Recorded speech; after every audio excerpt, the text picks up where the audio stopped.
Hello, dear student. Welcome to Radha's coaching. Okay, आपण जी series चालू केली होती त्यामध्ये आपण ग्रॅव्हिटेशन चॅप्टर बघत होतो. मग ग्रॅव्हिटेशन चॅप्टरमध्ये आपण खूप सारे पॉईंट्स कवर केले. त्याच्यामध्ये आपण काल काय बघितलं होतं की काल आपण सर्क्युलर मोशन आणि सेंट्रिपिटल फोर्स बघितलं होतं. त्याचे एक्झाम्पल्स वगैरे डेफिनेशन आणि फॉर्म्युलासुद्धा बघितलेला आहे. ठीक आहे. मग आज आपण न्यू पॉईंट स्टार्ट करतोय. The point name is Kepler's law. ठीक आहे. आज आपण केपलर्सचे लॉ बघणार आहे. तर आपण पहिले काय बघितलं की ग्रॅव्हिटेशन बघितलं. मग ग्रॅव्हिटेशनच्या बिहाइंड आपल्याला एक स्टोरी माहिती आहे. म्हणजे आपल्याला मेन्शन केली होती बुकमध्ये. ती स्टोरी कोणाची होती? सर न्यूटन यांची होती. आयझॅक न्यूटन यांची होती. ठीक आहे. तसंच मग केपलर्सची पण एक खूप स्टोरी आहे बरं का, पण खूप छोटी आहे. मग ह्या स्टोरीमध्ये काय झालं, आता ह्या स्टोरी म्हणजे असं काही खूप इंटरेस्टिंगवाली स्टोरी नाही आहे जशी की न्यूटन सरांची होती. सरांनी काय ॲपल तर खाल्लं नव्हतं, पण ठीक आहे. स्टील केपलर सरांची पण प्रत्येकाची ज्याची त्याची एखादी स्टोरी तर असतेच. तर केपलर सरांची काय स्टोरी होती की खूप ॲन्शियंट टाईममध्ये, खूप पूर्वीपासून जे पण ॲस्ट्रॉनॉमर्स लोक होते, म्हणजे जे स्पेसची वगैरे स्टडी करायचे, प्लॅनेट्सची स्टडी करायचे, तर ते काय करायचे की ते जे पण प्लॅनेट्स आपल्या सनभोवती रिव्हॉल्व होतात ना, तर त्यांच्या स्टडी करायचे, त्यांची मोशन वगैरे, म्हणजे तेच तर प्लॅनेटरी मोशन. ठीक आहे. मग ते प्लॅनेटरी मोशनचा एकदम स्टडी करायचे आणि तो डेटा एकदम कलेक्ट करून ठेवायचे. मग काय झालं, 16th सेंचुरीमध्ये आपले सर जॉन्स केपलर आले. ठीक आहे. मग ह्या केपलर सरांनी काय केलं की नाही का, म्हणजे त्यांना असं करमत नव्हतं की यार कसं असं बसायचं, मग काहीतरी स्टडी करू, काहीतरी इन्व्हेन्शन करू. खूप सारे सायंटिस्ट आहेत, त्यांनी खूप काही काम करून ठेवलं, मग आपण पण काहीतरी केलं पाहिजे. ओके. मग यांना काय विचार आला की ते जे पूर्वीचे ॲस्ट्रॉनॉमर्स आहेत त्यांनी जो डेटा कलेक्ट करून ठेवला प्लॅनेटरी मोशन्सचा, तो आपण बघूया, म्हणजे ठीक आहे स्टडी करूया काय. तर मग त्यांनी काय केलं की तो डेटा स्टडी करायला स्टार्ट केला. मग त्यांना काय क्लिक झालं की यार हे जे प्लॅनेट्स आहेत ते मोशन करतात, प्लॅनेटरी जी मोशन आहेत प्लॅनेट्सची, ती मोशन किंवा ते जे प्लॅनेट्स आहेत ते काही सर्टन लॉज फॉलो करतात. मग हे लॉज तर त्या काळी लोकांना माहीतच नव्हतं. त्या पूर्वीच्या ज्या ॲस्ट्रॉनॉमर्सनी फक्त तो डेटा कलेक्ट करून ठेवलेला की असं असं टाईम आहे, असं असं असं आहे, तसं आहे तसं आहे. ठीक आहे. What ever. मग आपल्या केपलर सरांनी काय, त्यांना समजलं की हा की ते जे पण प्लॅनेट्स आहेत ते एक सर्टन लॉ फॉलो करतात. मग आता ते लॉ सगळ्यांना सांगायचे होते त्यांना. मग त्यांनी काय केलं, 3 लॉज डिस्क्राईब केले, प्लॅनेटरी मोशन डिस्क्राईब करणारे 3 लॉज स्टेट केले. आणि त्यांचे जे ते लॉज आहेत 3, त्यांनाच काय बोलतात, Kepler's law of planetary motion. ठीक आहे. मग आजचा आपला टॉपिक असतोय की Kepler's law of planetary motion. Okay. मग हे जे लॉज आहेत ते रिगार्डिंग होते इलिप्सच्या. आता आपण सगळे तर इलिप्स शिकलेलो नाही आहेत, म्हणजे तेवढं असं त्याची जॉमेट्री आपल्याला माहीत नाही. म्हणजे इलिप्स एक प्रकारचा शेप आहे, जसं की स्क्वेअर आहे, ट्रायंगल आहे, सर्कल आहे, तसं इलिप्स एक प्रकारचा शेप आहे. मग आपल्याला त्याच्याबद्दल इतकी माहिती नाही आहे.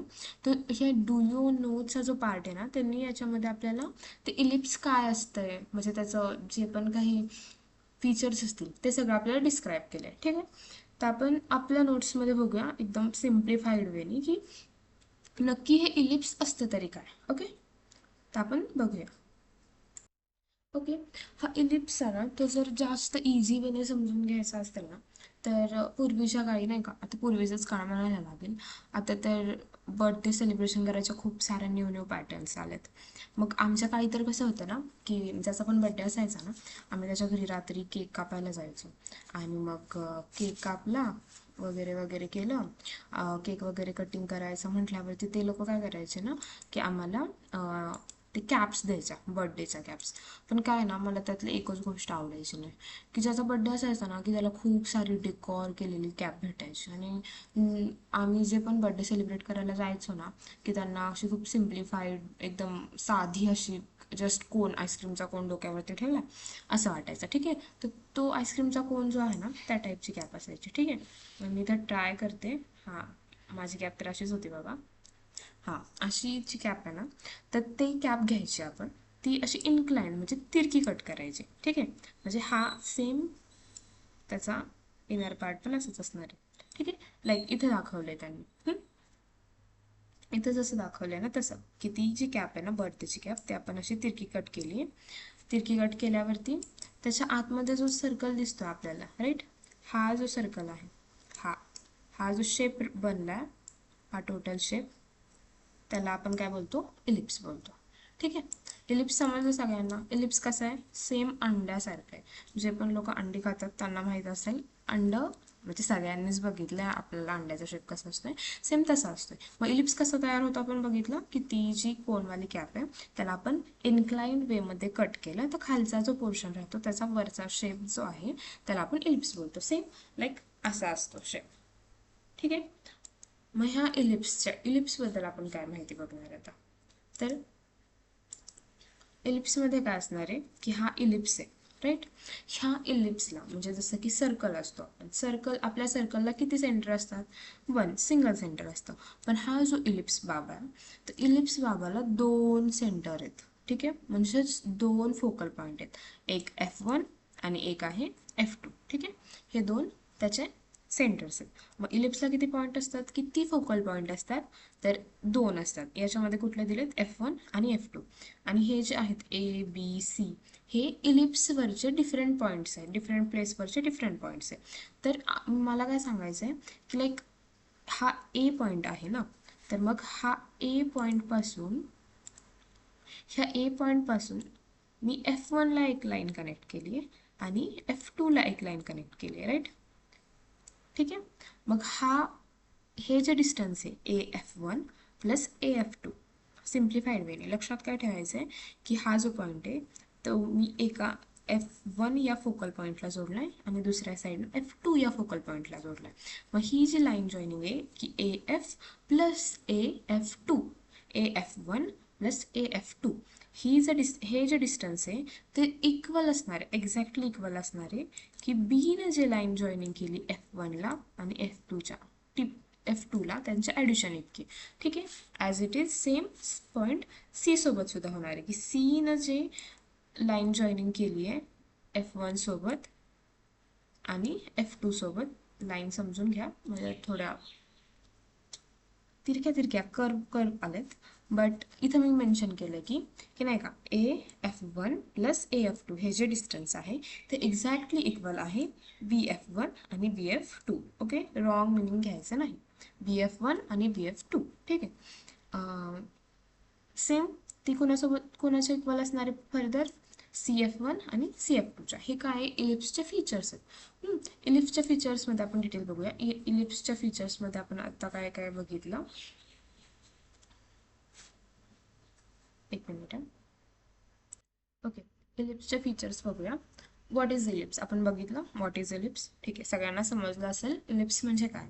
Then an ellipse is a curve obtained when cone is cut by an inclined plane. कसं ऑब्टेन होतो आपल्याला इलिप्स, त्या कोनला आपण इन्क्लाइन प्लेनमध्ये कट केलं की आपल्याला काय मिळतो, इलिप्स मिळून जातो. ठीक आहे, मी आता सांगितलं इलिप्सला किती फोकल पॉईंट आहेत, 2 फोकल पॉईंट आहेत. ठीक आहे, विसरायचं नाही, आपल्या इलिप्सला 2 फोकल पॉईंट आहेत. ठीक आहे, इलिप्स का वापरतो आपण, कारण की आपले जे प्लॅनेट आहेत सोलार सिस्टीममधले ते सनच्या अराउंड मूव्ह होत आहेत, पण कुठल्या शेपमध्ये मूव्ह होत आहेत, म्हणजे त्या ऑर्बिट जे आहेत त्याचा शेप काय, इलिप्टिकल शेप आहे. म्हणून आपण इलिप्स काय हे बघितलं आणि हे सगळा जो स्टडी केपलरने केला तो सगळा इलिप्टिकल ऑर्बिटच्या रिगार्डिंग आहे. म्हणून आपण फर्स्ट अंडरस्टँड करतो की इलिप्स काय. ठीक आहे, इलिप्स समजलं आपल्याला की त्याला 2 फोकल पॉईंट आहेत. आणि लास्टचा जो पॉईंट सांगितला मी हा वाला, तो काय सांगितला, the sum of the distances to the 2 focal points from every point on the curve is constant. ठीक आहे, हे जे डिस्टन्स आहे ते सेम असत. ठीक आहे, कॉन्स्टंट आहे. ठीक आहे, मग आपण स्टार्ट करूया की आपले केपलर्सचे लॉ काय आहेत हे स्टार्ट करूया आपण. ठीक आहे, बुकमध्ये पण अशी डायग्राम आहे. आज म्हणजे जे पण आता टॉपिक होतील प्रत्येक व्हिडिओचे जसं एक एक टॉपिक आपण पुढे जाऊ, तसं प्रत्येक तो टॉपिक एकदा तुम्ही जाऊन बुकमध्ये ॲटलिस्ट रीड करा. जर तुम्ही नाही का असं बोलतात ना की आत्ता जर एखादं स्टडी केलेला टॉपिक आहे ताजा आहे आणि मग त्याला जर आपण 24 आवर्सच्या आत रिवाईज केला ना तर तो एकदम परफेक्टली आपल्या माइंडमध्ये फिट होतो. आणि मग नाही का म्हणजे सबकॉन्शियस माइंडमध्ये फिट होतो आणि सबकॉन्शियस माइंडमध्ये फिट राहिलेल्या गोष्टींना आपण सहसा विसरत नाही. ठीक आहे, म्हणजे इन द सेन्स जरी कोणी विसरलं तर थोडं रिवाईज केलं की त्या गोष्टी आपल्याला पटकन क्लिक होतं. आणि ह्या ज्या गोष्टीत लाईक जस्ट की मी आता म्हणेन तुम्हाला की हां केपलरचे हे तिन्ही लॉज एकदम परफेक्ट करून ठेवा, जेणेकरून नाही का की तुमच्या प्रिलिमिनरी एक्झाम्स होतील, बोर्डच्या पहिले जे पण एक्झाम्स होतील ना किंवा बोर्ड्स इन्क्लुडिंग बोर्ड्स, तुम्हाला हे खूप हेल्पफुल होतील. आणि नंतर काय होईल ना की हे पाठ करायचं ते पाठ करायचं, या सगळ्यांच्या म्हणजे नाही का खूप जास्त लोड येतो. तर स्टार्टिंगपासूनच आपण थोडं थोडं पाठ करत गेलो ना की एंडला असं वाटतं नाही आपल्याला हे येतं आहे ते येतं आहे सगळं येतं आहे, म्हणजे हळूहळू त्या गोष्टी रिकवर होऊन जातील. ठीक आहे, तर आपण फर्स्ट स्टार्ट करूया की केपलर्सचा फर्स्ट लॉ. आता केपलर्सचा फर्स्ट लॉ आपल्याला काय सांगतो, फर्स्ट लॉ काय आहे, the orbit of a planet is an ellipse with the sun at one of the foci. ठीक आहे, foci is plural form of focal point. ठीक आहे, म्हणजे यांनी काय सांगितलं आहे, फर्स्ट केपलर्सचा लॉ काय आहे की the orbit of a planet is an ellipse, म्हणजे आपल्याला सगळ्यांना माहिती आहे की आपले प्लॅनेट्स कोणत्या ऑर्बिटमध्ये फिरतात, इलिप्टिकल ऑर्बिटमध्ये फिरतात. तर मग त्या इलिप्टिकल ऑर्बिटमध्ये फिरताना सन जो आहे तो कुठे प्रेझेंट आहे, एकतर त्या दोन्ही फोकल पॉईंट पैकी एका फोकल पॉईंटवरती सन हा प्रेझेंट असणार आहे, हा आपल्याला फर्स्ट लॉ सांगतो. ठीक आहे, जेव्हा ऑर्बिट प्लॅनेट्सचं ऑर्बिट हे इलिप्स आहे तेव्हा सन आहे तो कोणत्या तरी एका फोकल पॉईंटवरती प्रेझेंट आहे. हे कोण सांगतं आपल्याला केपलरचा फर्स्ट लॉ सांगतो. ठीक आहे, पुन्हा लक्षात ठेवायचं आहे काय केपलरचा first law, the orbit of a planet is an ellipse with the sun at one of the foci. ठीक आहे, लाईक इथं एक फोकल पॉईंट आहे आणि इथं एक फोकल पॉईंट आहे. तर या पिक्चरमध्ये आपल्याला या फोकल पॉईंटवरती सन प्रेझेंट असं दाखवलं. ठीक आहे, देन आपण बघूया केपलर्सचं सेकंड लॉ. केपलर्सचं सेकंड लॉ काय सांगतोय, the line joining the planet and the sun sweeps equal area in equal interval of time. म्हणजे की जी लाईन जॉईनिंग आहे सनला आणि प्लॅनेटला, ती जी लाईन आहे इक्वल एरिया आणि इन इक्वल टाईम इंटरवल. ठीक आहे, म्हणजे हा प्लॅनेट आहे त्याला हे पर्टिक्युलर रिजन्स दिले. ठीक आहे, म्हणजे ह्या प्लॅनेटला जसं आपण गेम खेळायचं म्हटलं तर काय होणार की एक प्लॅनेट आहे त्याला स्वीप करायचं आहे ए टू बी एवढा एरिया, देन परत सी टू डी एवढा एरिया आणि ई टू एफ जेवढा हायलायटेड केलेला एरिया आहे ना तेवढा त्या प्लॅनेटला स्वीप करायचा आहे. ठीक आहे, मग ह्या ज्या प्लॅनेटला लागणारा टाईम, तो टाईम म्हणजे ए टू बी हा एरिया स्वीप करायला लागणारा टाईम, सी टू डी हा एरिया स्वीप करायला लागणारा टाईम आणि ई टू एफ हा एरिया स्वीप करायला लागणारा टाईम हा इक्वल असणार आहे. हे आपल्याला कोण सांगतंय, केपलरचा सेकंड लॉ. ठीक आहे, केपलरचा सेकंड लॉ समजला. म्हणजे इथं खाली सांगितलं आहे बघा, A B and C D are the distances covered by the planet in equal time. म्हणजे इथून इथपर्यंत यायला सुद्धा तितकाच टाईम लागणार आहे की जेवढा टाईम इथून इथपर्यंत जायला लागणार. हा कोण सांगतो, कोणता लॉ, सेकंड लॉ. काय, the line joining the planet and the sun sweeps equal area in equal interval of time. ठीक आहे, त्यानंतर आपण लास्ट लॉ बघूया, केपलर्स थर्ड लॉ. केपलरचा थर्ड लॉ काय सांगतोय, the square of period of revolution around the sun is directly proportional to the cube of mean distance of planet from the sun. म्हणजे आपल्या प्लॅनेटला सन भोवती रिव्हॉल्व करायला जो period लागणार आहे तो आपण कशाने डिनोट करतोय, टीनं. त्या पिरियडचा स्क्वेअर हा डायरेक्टली प्रपोर्शनल असणार आहे कुणाला, प्लॅनेट आणि सनमधल्या डिस्टन्सच्या क्यूबला. हा डायरेक्टली प्रपोर्शनल असणार आहे कुणाला, म्हणजे काय होणार आहे, टी म्हणजे आपण काय सांगितलं, पिरियड ऑफ रिव्हॉल्युशन. ठीक आहे, period of revolution around the sun याचा स्क्वेअर तो डायरेक्टली प्रपोर्शनल असणार आहे mean distance of a planet जो डिनोट केला आपण आर न त्याच्या क्यूबला. ठीक आहे, म्हणजेच फॉर्म्युलामध्ये कसं कन्वर्जन होणार आहे, टी रेस टू 2 म्हणजे T square upon R cube is constant. ठीक आहे, हे आहेत केपलरचे 3 लॉ. ठीक आहे, हे 3 लॉ एकदम व्यवस्थित करा. आय नो माझा सेटअप थोडा छोटा आहे बट तुम्ही सगळ्यांनी थोडं कॉपरेट केलं तर नेक्स्ट टाइम आपण खूप चांगला सेटअप बनवूया. ठीक आहे, स्टील स्टडी करायला काय,